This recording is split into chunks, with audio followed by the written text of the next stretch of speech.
திராவிட கழகத்துடைய தலைவர் திரு வீரமணி அவர்கள் பசு அறுக்கும் பசு வந்து அறுக்கக்கூடாது என்று மத்தியில் ஒரு அரசாங்கத்தில் தீர்மானம் கொடுத்து அதை மகாராஷ்டிராவில் அறிவித்ததன் காரணமாக அதை தடுக்கும் வகையில் மாட்டு இறைச்சி பிரியாணி இலவசமாக தருவதாக வருகின்ற 14ஆம் தேதி அவருடைய அலுவலகத்தில் கூறியுள்ளார்.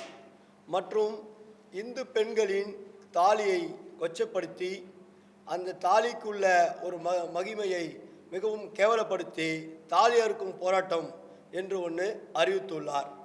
வருகின்ற 14ஆம் தேதி அவர் இந்த மாதிரி இது நடக்கும் என்று அறிவித்துள்ளதன் காரணத்தினால் அதை வன்மையாக இந்த இந்து சத்திய சேனா வாயிலாக கண்டிக்கப்படுகிறது.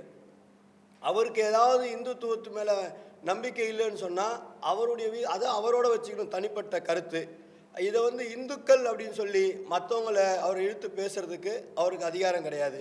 ஆகையால் அவர் தனிப்பட்ட கருத்தை தனிப்பட்ட அவருடைய வீட்டிலேயோ அவர் அலுவலகத்திலேயோ வச்சுக்கொள்ளலாம்.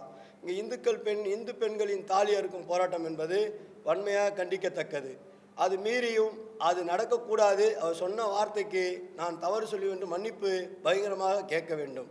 இல்லை என்றால் 14ஆம் தேதி காலையில் இந்து பெண்கள் இந்து சத்திய சேனாவியான நிர்வாகிகள் என்ற உறுப்பினர்கள் அனைவருமே தொடப்பத்தோடு அங்கே நிற்பார்கள் என்பதை தெரிவித்துக் கொள்ளப்படுகிறது.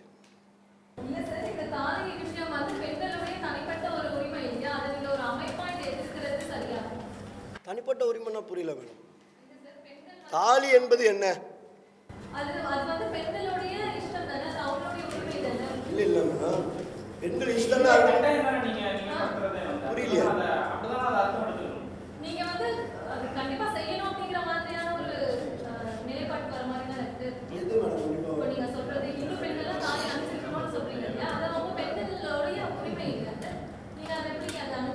நான் சொல்கிறது இந்து பெண்கள் தாலி அணுகக்கூடாது, உங்கள் விருப்பம்னா மாட்டிக்கங்க கழட்டிக்கங்கன்னு சொல்ல வரல. நீங்கள் ஒரு மாநிலத்தில் ஒரு தலைவராக இத்தனை வயசில் நீங்கள் உருவாகியிருக்க ஒரு காரணத்தினால வயசில் முதியவர் உங்கள் வீட்டில் வீரமணி வீட்டில் அவர் ஐயா பெரியவர் இருக்கும்போது அந்த பெரியவர் இருக்கும்போது அவர் வீட்டில் வெளியே கடவுள் இல்லைன்னு சொல்லுவாராம். ஆனால் அதே டைமில் 2 பத்திரிக்கையாளர் எப்படியோ ஒரு வேஷத்தை போட்டு உள்ளே போயிட்டாங்க. போய் பார்த்தா அந்த அம்மா அவங்க வீட்டில் அந்த பூஜையறையே அவளை அழகாக பண்ணி வச்சுருக்காங்க.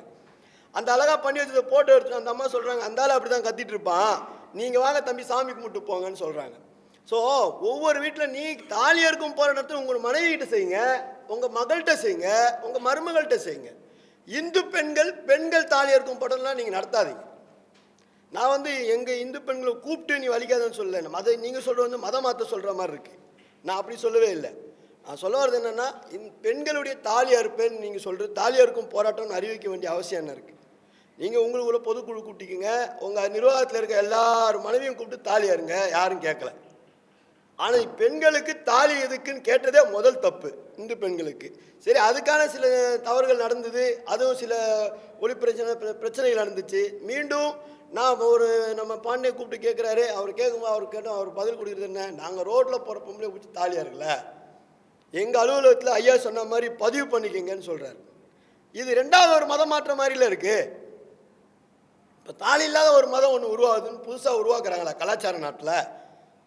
இது இந்து நாடு, இது கலாச்சார நாடு. இங்கே தாலி இருக்கக்கூடாது, தாலி இருக்கும் போட்டோம் நீங்கள் ஒருத்தர் நடத்தி திருப்பி நீங்கள் மதம் தானே வளர்த்துட்ருக்கீங்க. அந்த மதத்தை மாற்றாதீங்கன்னு சொல்லுவார். யாருடைய உரிமையை நாங்கள் பறிக்கலை.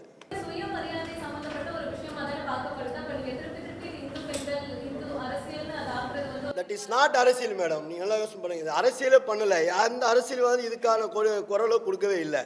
நம்ம சொல்கிறதுனா இந்து பெண்கள்னா பெண்கள் தானே. இஸ்லாமியர் பெண்கள் தாலி போடுறாங்கன்னு சொல்ல முடியாது, கிறிஸ்துவ பெண்கள் சிறு தாலி போடுறாங்கன்னு சொல்ல முடியாது. ஆனால் அந்த இஸ்லாமியராக வாழ்ந்துட்டு இருக்காங்க, கிறிஸ்துவராக வாழும்போது இன்றைக்கி தாலி இல்லாமல் கழுத்தில் செயின் இல்லாமல் மணி இல்லாமல் ஒரு குரூப் அதை ஒரு மாதிரியாக உருவாக்கிட்டு இருக்காங்க. அடுத்து இந்த மாதிரி திராவிடர்கள் இந்து பெண்களே தாலி இல்லாமல் சுத்த விடலான்னு பிளான் பண்ணுறாங்க. இதுதான் இதோடைய விஷயம். இதோடைய கருத்து என்னென்னா, ஒரு பக்கம் கிறிஸ்டின்ஸ் என்ன பண்ணுறாங்க, எல்லாருமே வெள்ளைப்புடவை கட்டி பொட்டு வைக்கக்கூடாது, பூ வைக்கக்கூடாது, கம்மல் போடக்கூடாதுன்னு சொல்லிட்டாங்க. அதில் ஒரு பக்கம் போயிடுச்சு.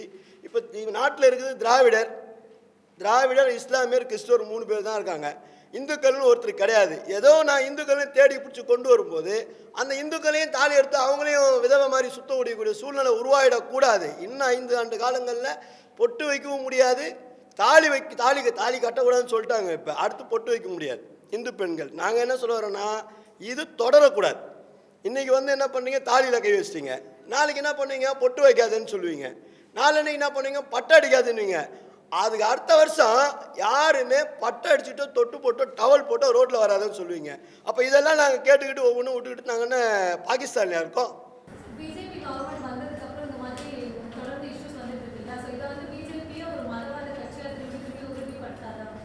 இது பிஜேபின்ற ஒரு மதவாத கட்சி இல்லை மேடம். அனைவருமே இந்துஸ்தானியான்னு சொல்லிட்டு இருக்கும்போது எல்லாருமே ஓட்டு போட்டு தான் இன்றைக்கி மத்திய அரசாங்கத்தில் உட்காந்து ஆட்சி அமைச்சிட்டு இருக்காங்க.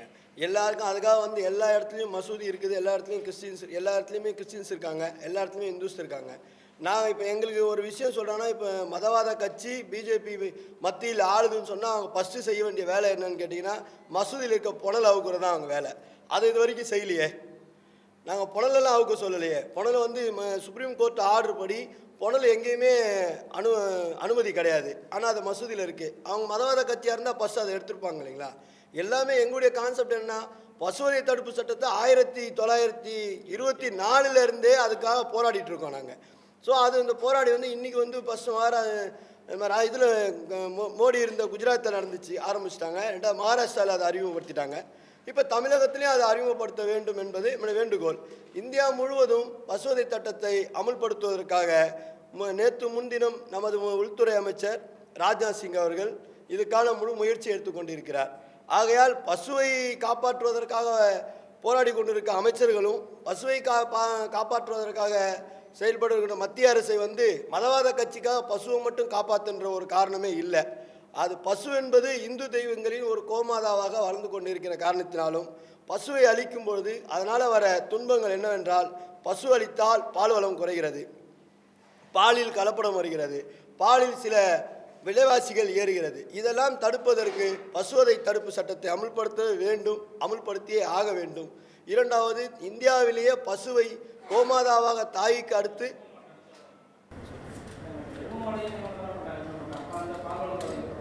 சார் எருமை மாடுன்றது ஒவ்வொரு விஷயங்கள் இப்போ பசு மாடுன்னு தான் நம்ம எல்லாத்தையுமே சொல்ல வரோமே தவிர பசுன்னு சொல்லலை.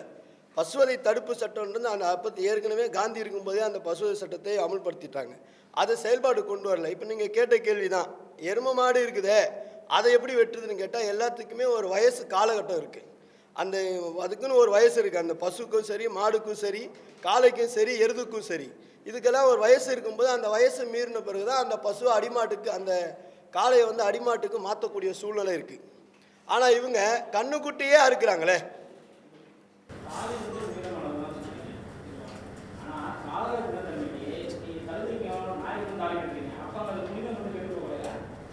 கழுதைக்கும் நாய்க்கும் தாலி கட்டுறவங்களும் அந்தந்த யார் யார் கட்டுறாங்களோ கண்டிப்பா. ஆமாம்,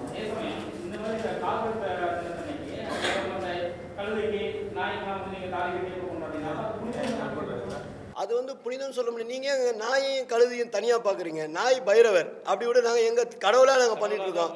அதுக்கு நாங்கள் ஒரு சாங்கியம் சரி நினச்சிக்கோங்க சார். அதாவது சிறுமைப்படுத்த வரல, அதாவது காதலை கொச்சப்படுத்தாதீங்கன்னு சொல்ல வரோம். நாங்கள் சொல்ல வர்றது என்னென்னா, ஒவ்வொருத்தரும் எல்லாருமே இருக்கிறவங்கலாம் போய் கழுதைக்கும் நாய்க்கும் கல்யாணம் பண்ணலை.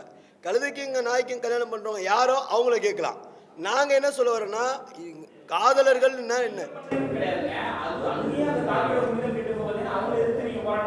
போராட்டம் பண்ணிட்டு, அதாவது அதைத்தான் நம்ம ஏற்கனவே சொல்லி வச்சுருக்கோம். என்னன்னு கேட்டிங்கன்னா, பைரவராக நீங்கள் கேட்கிட்ட கேள்வி வேறு, நாங்கள் சொல்கிற பதில் வேறு. என்னென்னா, நாங்களே ஒரு நாயவே பைரவராக தெய்வமாக வழிபட்டு கொண்டு இருக்கிறோம். அதையே செய்யக்கூடாதுன்னு எங்களுடைய ஆணவம் தான். அதையும் நாங்கள் அதுக்கான எதிர்ப்பை தெரிவிச்சிருக்கோம். ஸோ இப்போ இருக்கிற விஷயங்கள்லாம் நம்மளுடைய மிருகத்திற்கும் நம்ம இந்து குல பெண்களின் தாலிக்காக ஒரு போராட்டம் இப்போ நடந்துகிட்ருக்கு. இந்த போராட்டத்தில் இந்து பெண்களை காப்பாற்றுவதா இல்லை இந்து பெண்களுடைய தாலி அறுப்பேன்னு சொன்னால் அதுக்கு என்ன செக்ஷனில் சட்டம்னு கேட்டிங்கன்னா, ஒருத்தருடைய வீட்டு வாசலில் போய் உன் தாலி அறுத்துருவேன்னு சொன்னால் அவன் கணவனை கொன்றுவேன்னு தான் அர்த்தம். அப்போ இவர் வீரமணி இருக்கிற வீட்டிலலாம் போய் ஒவ்வொரு கணவனை கொண்டுட்டு இருப்பாரா?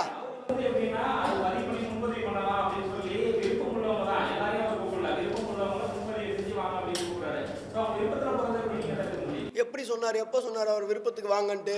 3 நாளுக்கு முன்னால் அப்படி இல்லை சார், 3 நாளைக்கு முன்னால் சார் அதை வந்து சொல்கிறாரு அவர், பாண்டே சார்கிட்ட சொல்கிறாரு, நாங்கள் வந்து ரோட்டில் போகிறவங்களா இருக்கல, உள்ளே வரவங்களை நீங்கள் வந்தாங்கன்னா நாங்கள் ஆஃபீஸ் உள்ள வந்து நாங்கள் தாலி அறுப்போம்னு சொல்கிறாரு. நான் ஒரு பேச்சுக்கு சொல்கிறேன், ரோட்டில் எவ்வளோ பேர் சில தவறான தொழில்கள் மகளிரில் பண்ணுறாங்க, அவங்கள ஒரு 10 பேரை கூப்பிட்டு வந்து நான் தாலி எடுத்தேன் ரெசிப்ட்னு சொன்னால் நீங்கள் ஏற்றுக்குவீங்களா? இல்லை நாடு ஏற்றுக்குமா? எந்த இந்து பெண்ணாவது என் தாலியாருன்னு சொல்லி போய் நிற்பாங்களா? நிற்க மாட்டாங்க.